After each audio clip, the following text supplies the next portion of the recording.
হ্যাঁ এসে গেছি। কি করছিস, পড়ছিস?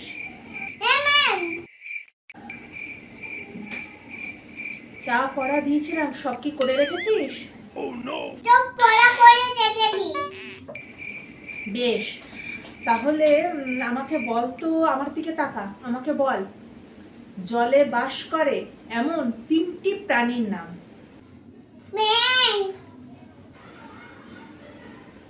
তোকে তো আমি 3টে প্রাণীর নাম বলতে বললাম, তুই তো বললি একটা প্রাণীর নাম ব্যাঙ।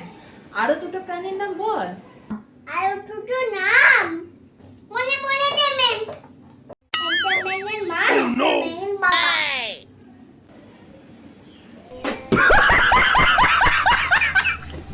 কি? হে ভগবান, আমি তোকে জলে বাস করে 3টে প্রাণীর নাম বলতে বললাম, তার মধ্যে একটা ব্যাঙ ঠিক আছে, আরো 2টো, একটা ব্যাঙের মা, একটা ব্যাঙের বাবা। হাততালি। হে ভগবান, কার পাল্লায় ফেলেছো তুমি আমাকে। খুব সুন্দর পড়াশোনা করে রেখেছো। हे हरि राम कृष्ण जगन्नाथ प्रेमानंद ये क्या हुआ?